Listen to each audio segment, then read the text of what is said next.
ничә еллар, ничә гомерләр кирәк сиңа бәхетле булырга? Уйный-уйный челтерәп аккан көмеш суларның көйләрен син ишетәсеңме? Кошлар сайрауларына кушылып, күктә очканнарын күреп, син моңланасыңмы?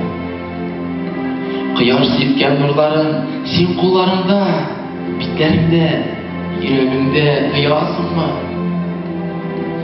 Бәләкидән үк яраткан иң биек тауга менеп, шул таудан бөтен күкрәгеңне тутырып, бар көчеңә сәлам дип кычкыра аласыңмы?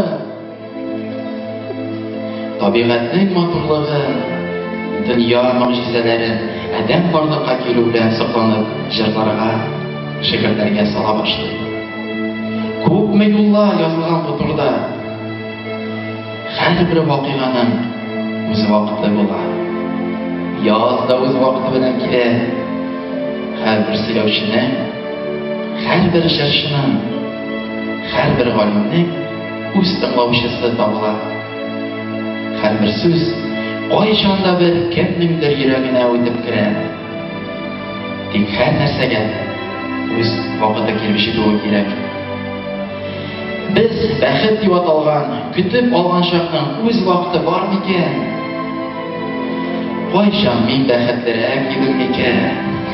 Яшьрәк чактамы? Хәзерме? Көне-төн эшләгәндәме? Уйланып, эзләнеп, моңланып утыргандамы? Бәхетне аңлау, гашыклыгы кайчан, нинди вакытта безгә килә? Күп кешеләр бу сорауларны күңелләрендә йөртәде.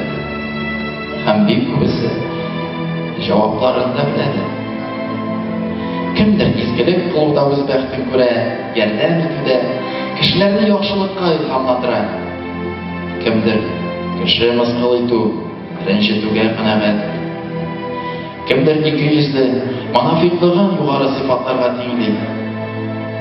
Дөнья яралганнан бирле чын бәхет эзләүче кешеләргә изге җаннар ярдәмгә килә. Алар бәхетне аңлап түгел, күңел күзе белән, йөрәк күзе белән күреп, танып, юл күрсәтә. Таһир Асылгәрәй.